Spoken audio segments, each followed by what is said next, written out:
And then I make my debut at 17, professional MMA. Then I fought professional Muay Thai. Then I fought professional kickboxing.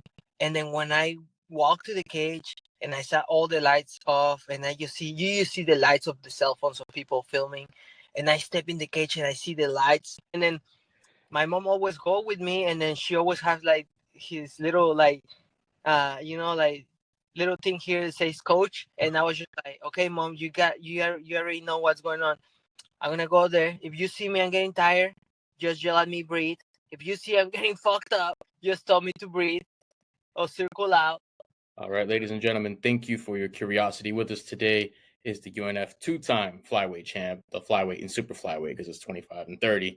But the man is the champ over at UNF, and he's given us the time of day today. So thank you, champ. This is Gianni Kriptonita Vázquez. This is a phenomenal fucking episode. First world champion on the pod. Thank you for coming on, brother. No, thank you guys for having me here. It's always a pleasure to be in the podcast, and then it's always like really nice when you guys giving us the spot and the time to put ourselves up there, and then I'm just having fun up here, and then I'm just grateful, that you guys reach out, and then we're here now. Absolutely, brother. So we're gonna start off the program like I always do. Johnny, I always start the program by asking this question because I have a real belief in this. In order to understand the present, catch a glimpse into the future, we kind of have to go visit the past real quick. And with that in mind, what were you like as a child? I was always like a really quiet child, I would say. At the same time, I guess to be quiet never get me out of troubles. So I was like a quiet child, like a smart, but somehow I always end up getting into fights. And then since I have memory, like fighting has always been part of myself, part of my life. And then and yeah, man, like I say, super quiet, like super smart, like not like, I wouldn't say lonely, but I always like to be around just like small group of friends, like one, two, no more than two people really. And then but yeah, somehow we always get into fights, and then we always uh fighting since like I have memory, always.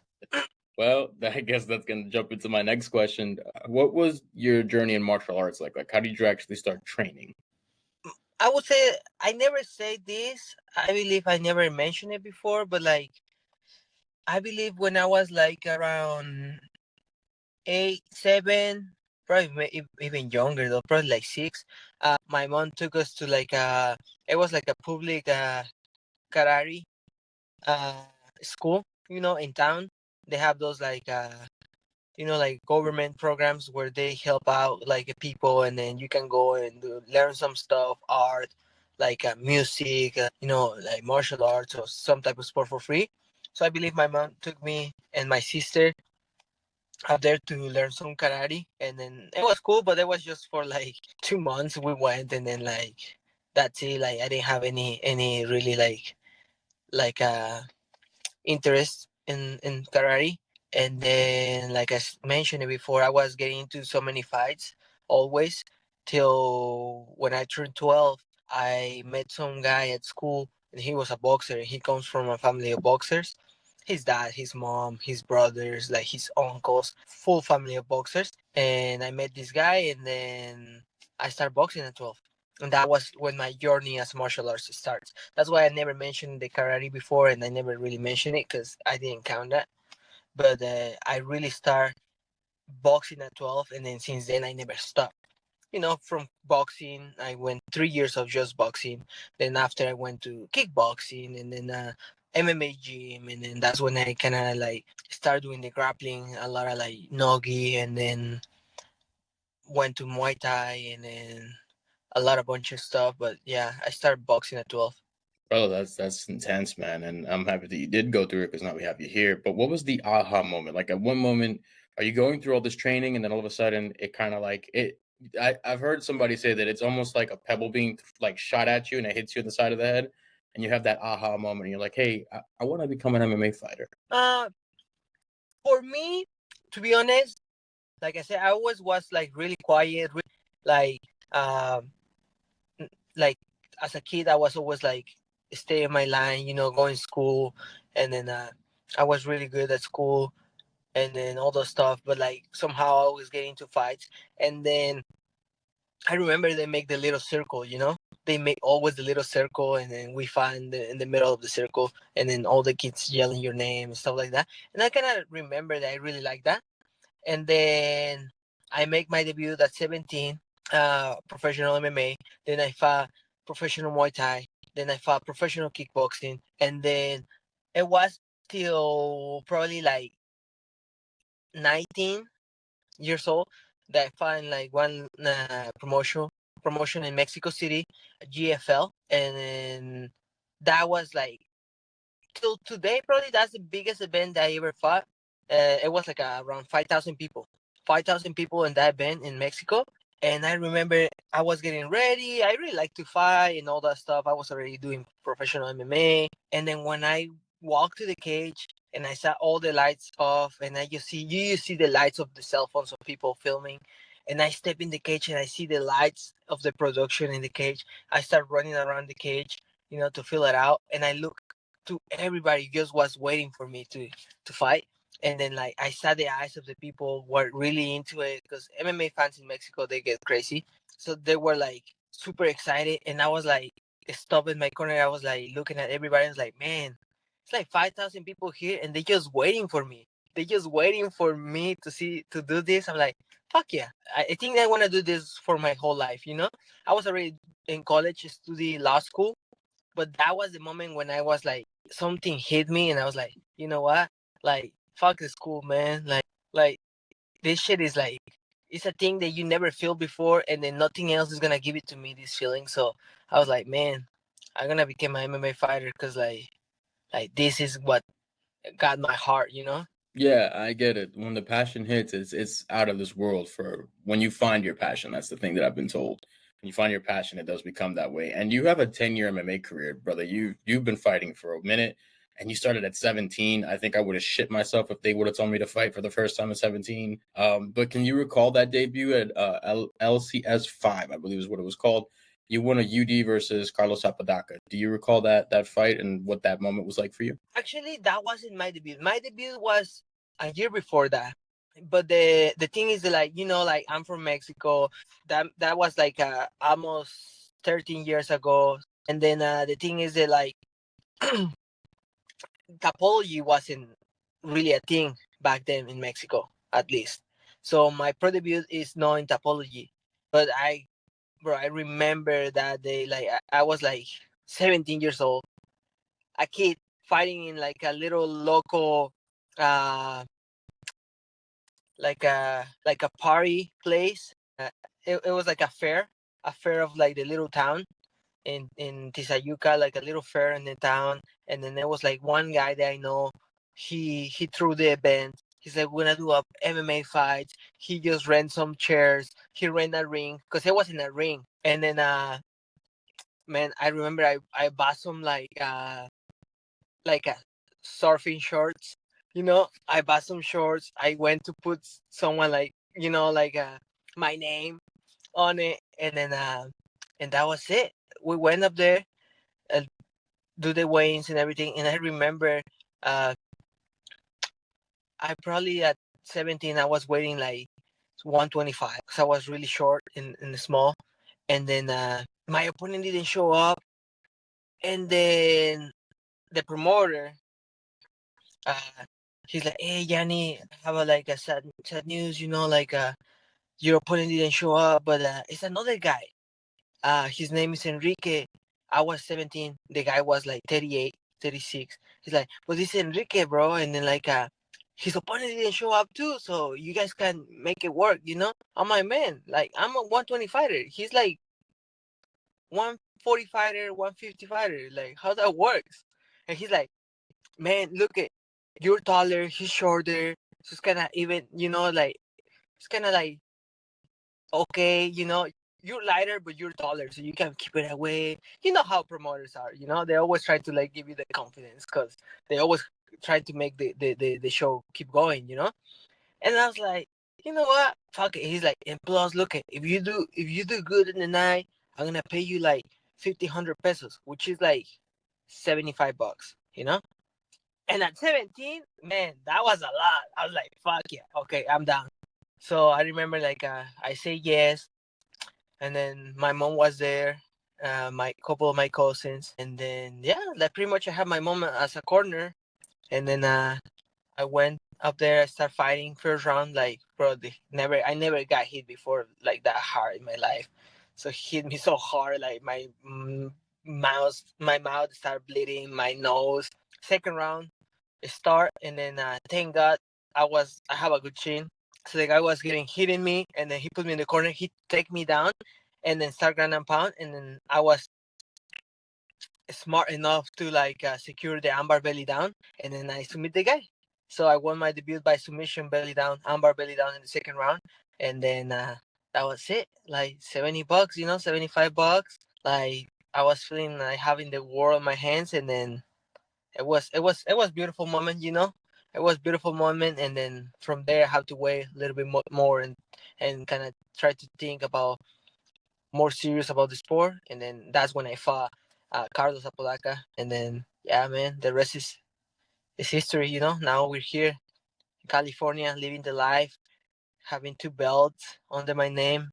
Today, I just saw I'm the number one flyweight in California, number three in Texas, number two in the West Coast, and then I'm here, waiting for my call to the big show. Hey, brother, that's coming because at 17, like I said, I would have probably shit myself, to be real with you. And that's fucking dope because, yeah, you're right. I looked at Topology and I was like, I know I had heard mention that he had started a little earlier than that. And you said you were 17. And I was like, wait, but Topology he was like almost closer to 19 or 18 than to 17. So I was trying to figure that one out. But I'm happy that you shared that story because that's the beginning of the inception of Gianni Kriptonita Vázquez. That's the beginning of your story as a fighter. And that's dope. And I can't imagine having mom in the corner because I probably would have got in there. My mom would have put some Vicks all over me, had me like, yo, chill out. Yeah. Bro, like the thing is that my mom, she used to go to all my amateur career, and she used to be in my corner, cause like the amateur back in the day in Mexico was kind of different than what it is right now. So I remember like we used to go back in the day to tournaments. They were like amateur fights, but even MMA, it was crazy up there in Mexico, cause I used to go to MMA tournaments. It was like amateur rules, but like I used to fight like 3 times in one day, because it was like a jiu-jitsu tournament. But doesn't matter how many people sign up. It's like you gotta close out. But the MMA amateur in those days up there in Mexico, it was like just like the difference. It was the time, but it was 3 rounds, 3 minutes, and it was like no shin pads, MMA gloves, the 4 ounces gloves, no elbows to the face, no knees to the face. But basically, you can kick to the face, kick to the body, punches, knees to the body. Just no elbows to the face and no knees to the face. And then that was the amateur. And then you beat the first guy, and then like I remember the more I fought was like 3 fights in one day. And then like just to get my little trophy, I got my little trophy, and then my mom always go with me, and then she always has like his little like like little thing here that says coach, and I was just like, okay, mom, you already know what's going on.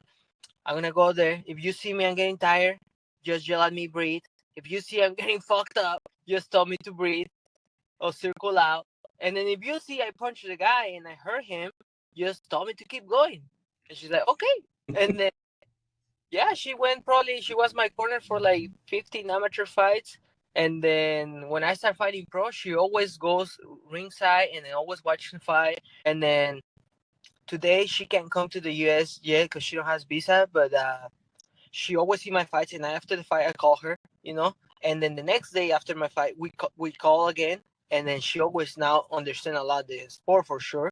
And she's telling me, you know what? I feel like you were hesitating at this thing. I feel like you were like missing this thing. I feel like you should do more of this. And then I see how like you're improving in this area, but you need to keep focus on this.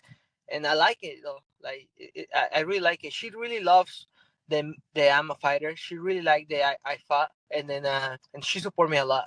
So it's cool. That's fucking dope. Not only is mom number one a fan, but she's like supportive.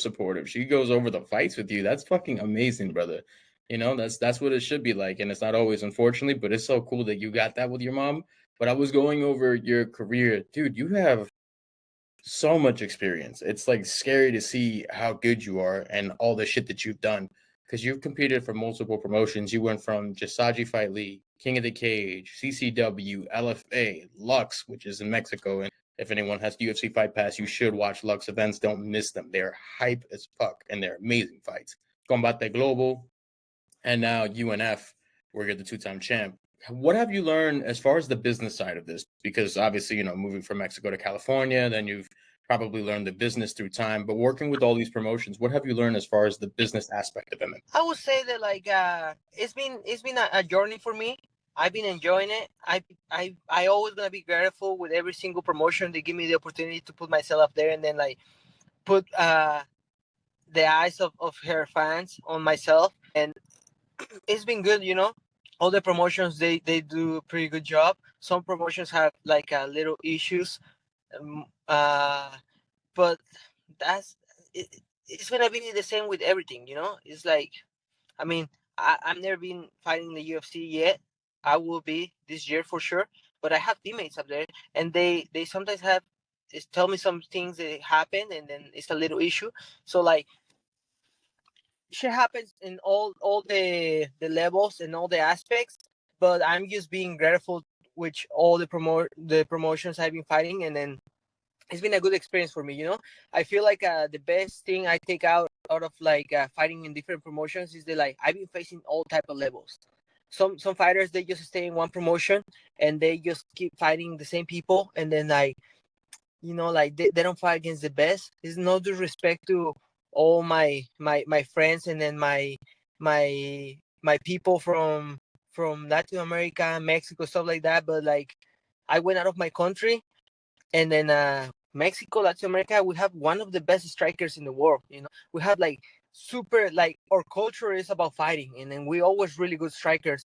But when I came to the US, I find out that like the grappling, the wrestling is different here, you know. And then I feel like that make me grow up as a fighter, fighting in all these type of promotions, because I've been fighting all type of fighters, you know, grapplers, wrestlers, jiu-jitsu guys, boxers, kickboxers, and then like I've been facing all of them, and I'm ready to scrap with all of them. And then like I've been having so much experience in all the promotions, facing the best guys from every single promotion, you know.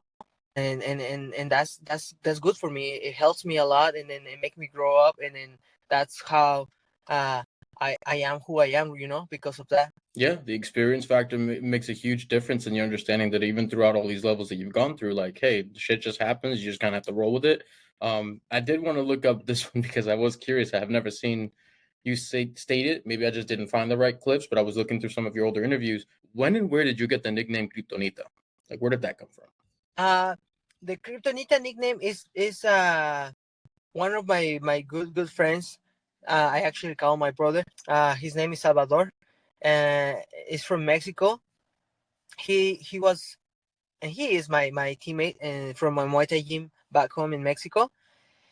Uh, when I start fighting professional up there, I have the pleasure and the honor to fight a lot of guys that were undefeated, and then they're supposed to be the next thing, and then we face them, and then like we put the first loss in his record of these guys. And that's when my friend is like, hey man, like we need to find a nickname for you. We always were looking for that. And then he's like, I think I'm gonna call you Kryptonita, man, because like all these guys, they're like hyping up, and then they say they're undefeated, like, you know, fucking making look like a Superman. And then guess what? You come and then you face them, and then like you get the first loss of them, so it kind of makes sense, you know. And I really appreciate that guy, and then I love him a lot. He helped me a lot through the years, so I was like, you know what? I'm gonna take that. You're like one of the guys that like I really appreciate a lot, and it means a lot for me, you know, that like people like that give me that name, and then it kind of stick to it, and then it kind of give me the power, you know, because I when a new guys, they come and they call me and they say like, hey, like nobody wants to fight this guy. Everybody's running away from this fight. I'm like, bring it. You know, I'm the one. Just let me see how much you're gonna get paid first, and then bring it. You know, Bro, we got to see the contract. man. You know, Superman is not gonna go down for cheap. I like that one. Oh shit, that's hilarious, man. I love that one, man. That's good. I didn't know what it was. I was like, I wonder why, and then that makes sense. So shout out to Salvador for the for the name and the reference, because now we got it.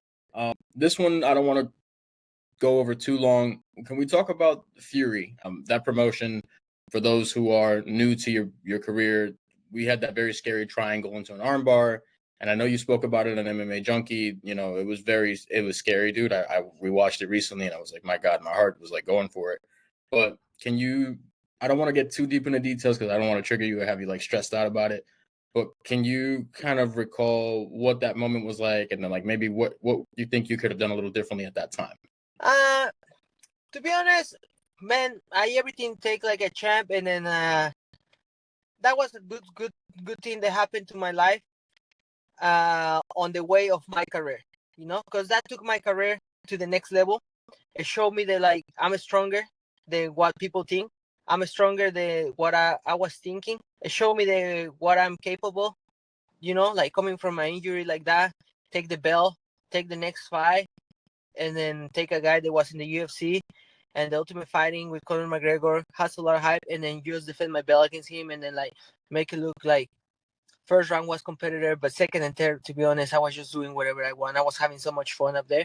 So that night in Fury, it was so many things that happened that like people didn't understand. People didn't know that, like, for example, my opponent missed weight by 5 pounds.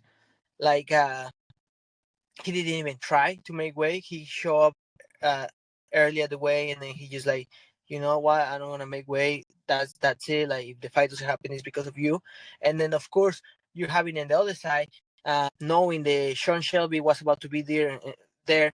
Sean Shelby, the matchmaker of the UFC, he was about to be there in ringside watching my fight. And then if I gave him the show of the night, I was able to get the contract. So even if the miss weight of 5 pounds was there, like it didn't matter to me, you know, because that was the opportunity of my life. So we took the fight, and a fight was like 5 rounds without title, which like if would have been the three, like everybody knew that like I was winning the fight till the last moment. I make a mistake to try to uh, prove that I can wrestle, and then I did it in the wrong moment, and not taking any credit from the guy. He did his job, and he got me in a good submission, and it was good, you know. The referee make a big mistake, and then I hope like he paid for it, because it's still a shit show with that type of stuff with the Commission of Texas. He make a mistake, and then you know, we're all humans, but I believe that like we have to have a repercussions of those type of situations, because like I said before, I could have died, and then it's not about the money, it's not about anything, it's about like don't let other guy die, you know, because like it happens to me, and thank God I'm here talking to you today, and then that was in the past, we're moving forward, but I don't want no one to happen uh, or suffer that type of stuff that I went through, you know. So Fury was a good company for me when I fought there. They opened the doors for me. They gave me a good opportunity. They put a lot of eyes on me, and then you know, like I said before, like I'm grateful with all the promotions. They give me the chance to fight for them. But now we're in up next, and then like I'm really happy, man. You know, the promotion treat me well. George, he's like amazing promoter, and then they always treat me like I'm a champ, and I really love that, man. So yeah, Fury thing, it was hard, but it made me who I am right now, and then it took me to the next level, and then now people know, you know, like, bro, you need more than put me out, you need more than fucking hurt my arm to like just think that I'm out of the business. I'm here in the business, I'm gonna still here in the business, and I still have more to show. So they better be ready. Shit, I like that too, brother. Damn. Yeah, I appreciate that, man. I didn't want to get too deep into it, and I'm so happy that you brought it up the way you did, and I'm happy you're here with us. Because again, I watched that footage and I think I nearly had a stroke watching it. I was trying to like pull the wall off. I was like, oh shit. And I'm happy that we're here and we learn from it. And also, you know, it gives the opportunity for all the other athletes to be like, hey, you gotta definitely take care of yourself. But I was finding the story of how I found you. I was on Instagram and I'm scrolling and I saw the Up Next Fighting promotion and I'm like, oh, this is dope. And I kept scrolling and then like not too long after I'm scrolling, I got this badass promo package of yours. You have this amazing video. And in the initial video that I saw, it looked like you had like the Mexican flag like all over you. And it's you hitting pads and they show the belt. And I was like, yo, who is this cat? Because this dude looks cold. You got the best music on there. Everything about that promo package was perfect. I was like, this is how you sell yourself as a fighter. And it was extremely well done, brother. So kudos to you and your editor and your team. But what advice would you give the younger fighters when it comes to branding themselves? You know, because ultimately you are your own brand. I would say this, nowadays, you gotta understand that like this is a business, man. And then it's not only about like be like how good you are, you know. It's how much you can sell, how much people you can bring to the show. And I'm not saying that you have to act or be someone that you're not. I would say my best advice for everybody is like be yourself. Don't disrespect nobody. Just be yourself, and then believe in what you are and what you worth. You know, and what you're worth it. Like, man, I'm a champion, and I believe it, and I am, and I'm just gonna act like a champ. You know, I'm not gonna pretend that like I'm the same as everybody because I'm not. Though. That's where I am, where I am right now. You know, and it's not being cocky. It's just being confident in all the work I put in myself. You know, if you see myself, I train 7 days a week, which my physical therapist, my nutritionists, everybody told me that I should have a 24 hours day of rest. But I'm the type of guy that can sleep knowing that like I don't reach my full potential. That I'm not at the place that I want to be yet, you know? And then I'm the type of guy that I can sleep. I say this to all my friends and to all the people that trains with me and stuff like that. I'm like, can you imagine sometimes when I train like crazy, like the way I am right now, I still getting my ass beat up. If I don't fucking train, I'm gonna get killed. You know, like I take it serious, and then I feel like you gotta be yourself, and you gotta understand that. And then for all the branding stuff, we gotta sell, man. This is a show, and the promotions they're looking for people that like put on the show, and I'm a showman, and I'm just showing to the people who I am, what I do, and they like it. You know, I'm just being really, really like pure with myself about who I am. I'm not trying to act like other people. And then I feel like all the young guys right now, they need to just be more confident of yourselves, you know, like be more confident in yourselves and believe that like you belong where you think you belong. If you say you're a UFC caliber, believe it and start acting like you are, you know. If you say you're gonna be a world champion, believe it and then start acting like you are a world champion. Because probably not today, probably not tomorrow, like people say, but one day I will be. And then when that happen, I'm gonna tell. I told you guys. You know, that's what Yeah. I'm. This is my year. I believe this is my year. I believe like my time is coming, and I believe by summer, man, I'm gonna be in the UFC. They already know me. They already know who I am, and they need to put me up there because it's like it's no doubt. It's not anything else I need to do to be there. I already proved I belong there. Hey man, we gotta get that call with Sean Shelby. I'm hoping you get the call this year. It'd be fucking exciting. And yeah, man, thank you for the advice that you give the young guys that are coming up. But I do see that you competed in BJJ as well. You're a BJJ and brown belt.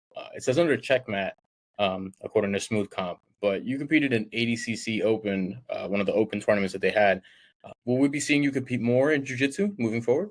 Yeah, man, I love it. I love it. I'm a competitive person. Like I'm always trying to stay active and busy, like I say right now. I was trying to compete actually next week, but I got a little cut on my eye from the fight, and then I got stitches, so I'm not gonna be able to compete. Cause actually I'm already like talking for my next fight. I'm already setting up a date and everything for my next fight because I like to stay active. But for sure, I'm gonna try to compete at least twice before my next fight in jiu-jitsu. You know, I like to keep like improving. I like to keep putting myself up there in like the competition mood. I like to keep like getting that feeling of like proving myself that I can be anywhere. That's why people doesn't understand that like, oh, maybe he's just a striker. Man, I train jiu-jitsu every single day. Like this morning I was training jiu-jitsu. I train jiu-jitsu every single day. I complete jiu-jitsu tournaments the more I can. So like, I mean, I start with boxing, but take me down, I can stay on the ground. Like it's just like I'm a Mexican, and Mexicans would like to bang. But doesn't mean that I can grapple. Doesn't mean that I can take you down.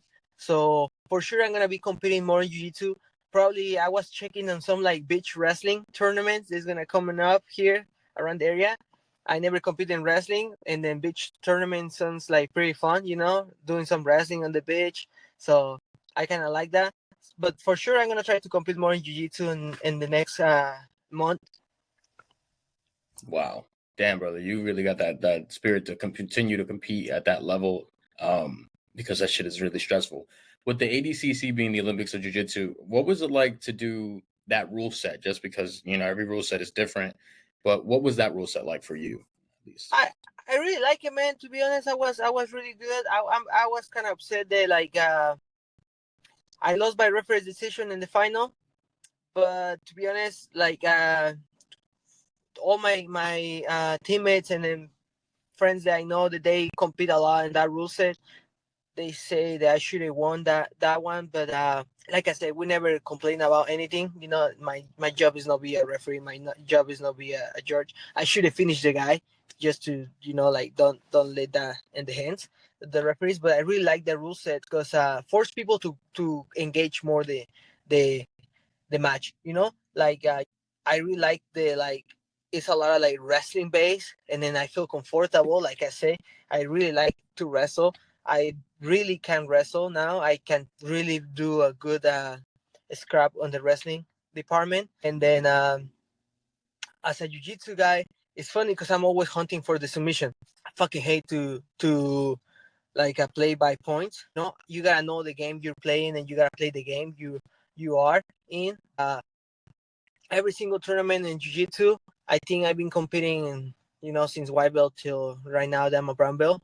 I believe only when I make my second tournament as a brown belt is the only tournament that I won gi no gi division by points. But besides that, all my wins in jiu-jitsu tournaments is by submission. And it's funny because I'm always even losing by points. I'm losing by points, and then I finish the people. So I'm always hunting the submission. I'm always hunting like to finish the match, and that's why I like the ADCC because the first half of the match is no points. It's just you gotta go for the kill, and that's the best for me. I gotta go for the kill. I gotta go for the kill, and then after like the points start. But like it's a really really good setup rule set because it makes the grappling really aggressive. I really like aggressive grappling, so it's nice for me. I like it. Yeah. No one wants to see these fucking like whack ass dudes sit on their ass and like hold hands. It's just a weird thing that I think is in the combat sports world that we're all like, come on. So we're seeing a lot more aggression in the sport. So I'm happy that you feel the same way. But you're in Team Oyama, if I'm not mistaken, which is very well known, extremely well respected. What's the best advice you've been given so far in your MMA career? Maybe it didn't come from Team Oyama, but maybe throughout the career as a whole. Man, I feel like my best advice that I ever have from Coach Oyama, because Coach Oyama always give me good advice. Man, like I'm gonna go back to the example of like what happened in Texas last year on Fury. After that injury, he went to the hospital with me and everything, and he said, "Gianni, don't worry. We just have a bad night today, but trust me, you still material for the UFC, and your time will come. Relax. This shit is gonna pass, and then let's keep moving on. Let's keep training. As soon as you're like healthy, we're gonna go back in track.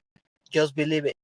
And then that was one of the biggest things, because like it's hard to keep good people around you when shit like that happens. Like I just won again my last fight last weekend, and then I still till today I still having people message me, congrats and all this and all that. But when you get injured or you lost, it's just like one hand of people that send you a message, worry about you, worry about how you are. And then it's not bad, whatever. Like I don't even get mad to those people, it's like, if personally, I know who is with me on the good ones, on the bad ones. And I appreciate the people that take the time to send me a message when I won, because even like that, I appreciate that a lot. I appreciate that people notice my work, notice my talent, my potential, and they message me. But when you have people like Colin Oyama with you on those moments, and they give you that advice and they give you that like little push to believe that like it was just a bad day, and the next day you're gonna wake up and you're gonna be the same person as every day, that's when like you just realize that like you need to stay with those people. You need to keep those people around you, because man, not everybody does that. And then he did it to me. So, like that man has a lot of good things for me. And then I'm going to be grateful for him, and then for him being on my corner always. And then, yeah, man, that's the best advice I got for him. The I'm gonna make it to the big show, and then I'm gonna do some things that really really good. So the fuck I'm talking about. But yeah, to have a coach like Oyama, who's a legend, that's fucking amazing. And yeah, it's the real coach is the coach that can sit there with you when you lose and still be like, hey, we got work to do. Don't think about this too much. Let's get past this point. Soak it up, go through the emotions, but don't let it stop you. It's coming next. I have a coach. My coach, Adam, always says, sometimes you're the nail, sometimes you're the hammer. That day you were the nail. Like, it is what it is. We're going to move on and keep getting better. And next time you get to be the hammer. So that experience makes a big difference. And I have to ask this question because this is one I've always been curious about. Honestly, I don't even think I'm strict enough to try to make 125. But right after you make weight, what's the first thing you go to eat? Usually, like, I have my nutritionist, and then he always give me a diet after the weigh-ins, and he told me what to eat, stuff like that. And then for me, I like it because always my first choice is going to get some meat, like steak or something, even a hamburger. I always like hamburger, or like a really really good like a piece of steak. Like, oh my gosh, that's like I don't know, but like the first bite of the meat, like it's like I feel like an animal, dog. It's like I'm just tasting it and like, oh my gosh, this thing is hyping me up.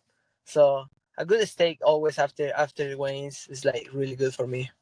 That's fucking dope. And yeah, you guys deserve it. You made it fucking 125.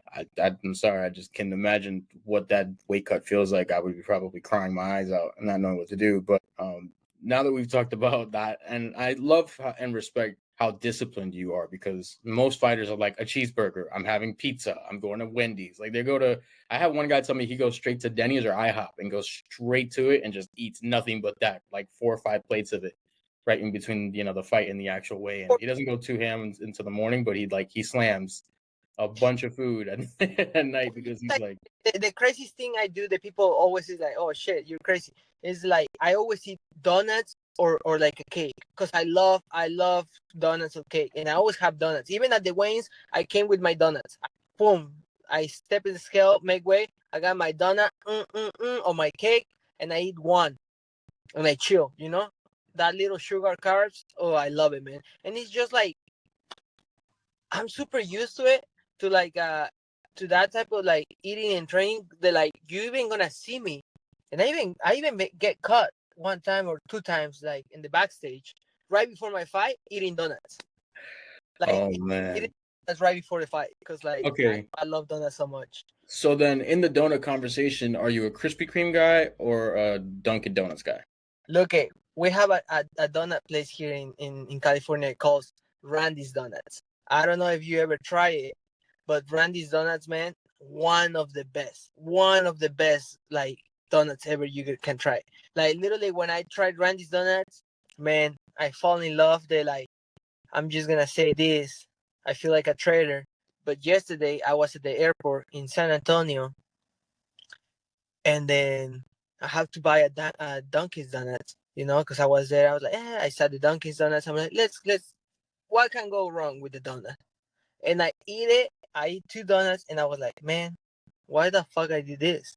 Like Randy's Donuts is like the best. Like, why I'm eating this? And then like I feel like a traitor, and I probably deserve it. But like tonight, I'm gonna go Randy's Donuts right now for sure tonight. Oh shit, that's dope, man. So Randy's Donuts, y'all got the shout out. I haven't tried it yet. My cousin lives out in Long Beach, and he's always telling me, he's like, yo, this is Oh, I told everybody, as soon as I get to the big show, UFC, Randy's Donuts is gonna be my sponsor. Trust me.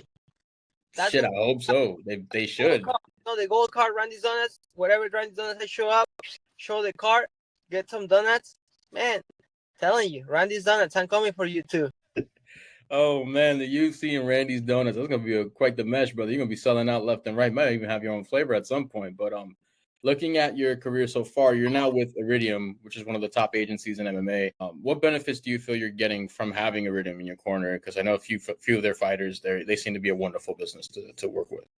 Of course, it's always good for me to having like a sport agency like them on my back, and then like right now we're hoping with a good agency like that, with a good work that I'm doing, like we get to the big show in the next couple weeks. We get some opening, and they call my name. Like that's what is the benefit to be with people like that. They have those connections, and then it's not just the connections. They have the connections. I have the work ethic. I have the results that like we need, and then we hope in then a couple weeks we get the call. Fuck yeah, brother. I'm excited to see what happens next in your career. My last question, I know it's still early in your career, but when it's all said and done, the crowd's quiet, you get to the cage, you take off your gloves, you leave it in the center of the mat. What do you want your legacy to be in this sport? I want people to remember myself as like one of the most exciting fighters ever step in the cage. Till today, between MMA, Muay Thai, kickboxing, professional, I have 23 professional fights. In 23 professional fights, I can truly say that it's never been a boring fight from me. And then I want to keep it like that. Every single time I step in the cage, I told the promoter, fight of the night, or performance of the night, or knockout of the night, or submission of the night. And every single time I get it. I get every single time fight of the night. So every single time I get performance of the night or like knockout of the night, so when I retire, I want to see people remember me as one of the more exciting fighters in the sport. And then I want to see my people from Mexico see myself as like one of the best fighters coming from Mexico to the top level of the sport. I wanna show the generation of kids up there that like whatever we believe and we dream, we can make it happen. Because I'm example of that. We're born in a country that showing us hard work every single day, and then the country is trying to put you down, but we fucking fight hard every single day, and then we make it happen. Oh yeah, brother, that guerrero spirit y'all have is it's universally known. We know profoundly that that's not the Mexicans are the tough people that go to war, and we love and respect y'all for that. So just before I let you go, do you have anything currently on schedule, or are we just kind of playing the waiting game to see what the final dates look like at this time? I'm targeting for summer. I'm targeting for like June, July. And then, of course, I already went back to the gym on Monday. I was already on the gym on Monday. I start training twice a day, and I'm trying to stay like strict with my diet. Keep my weight low, enjoying a little bit here and there. But like, I like I say, keep training. I'm hoping if some short notice UFC call came out, I'm ready. It doesn't matter 25, 35, fuck it, 45, whatever, we're down to scrap. We're never going to say no to the short notice in the UFC. But I'm hoping to get the call up there. If no, we're going to keep targeting for June, July, because, like the UFC has a Mexican card in September. And, man, if you have a Mexican card in September, you can't have that card without me. Like, bro. I truly believe like I'm one of the top 3 Mexicans that you have to have in that card. You know, that is gonna put a true Mexican fight up there. It's gonna fight until death. I'm fucking down to die. Everybody already know I'm down to die in the cage. I don't care, man. I'm down to put everything on the line to put on the show for my people, and then that will be my dream. You know. Sir, I get that, brother. Damn, that shit's tough. Sean Shelby's not gonna have a hard time matching you up with anybody. I don't know if they're gonna be able to keep up. Whoever, man, whoever. I don't care. Whoever. Just bring a guy is not gonna run. Bring a guy that's not gonna hook my legs. Bring a guy that's fucking down to fight. Shit. We're in the savage part of the sport. And I appreciate you for that, brother. Gianni, my man, the champ, was here with us today in the goddamn room. Gianni, thank you so much. I'm going to put your IG down in the link below. We make sure that we get that so everybody can keep up with your career. Thank you for your time, brother. I know you're busy, and I really appreciate you for that. Thank you to all the people watching. Thank you so much for your curiosity, your time, and your effort. Please don't forget to like, comment, and subscribe. That's how we monetize. We can make a little money here. And at the same time, continue to put on these amazing interviews with all these guests. Gianni Vazquez, Kriptonita, the world champ, baby. We're hoping to see you soon, June, July. We'll keep it in prayer, my brother, but I'm hoping that we get that call. We get to see it in the UFC, and definitely I'm going to have to be able to take this part of the episode where you told me that. I'm just going to clip it and be like, he told us. So you will see, my brother. It's going to come true for sure. And then thank you so much for having me here. Thank you so much for the opportunity and the space. I appreciate as a fighter. I'm going to tell you this because some people, they're fucking salty and they're not going to say that. But as a fighter, we are everything we are is because of you guys. It's because the fans, it's because you guys, the media, because all the podcast people, they want to put some time from you into us. And then thank you so much for that. I appreciate and then I always gonna be grateful for people that support our careers because we are everything because of you guys. There you have it, people. The world champ and the people's champ. My boy Gianni Vazquez, Kriptonita. We look forward to your career, brother. Thank you so much, my brother, and keep your peace. Thank you, brother. Appreciate it. Take care, man.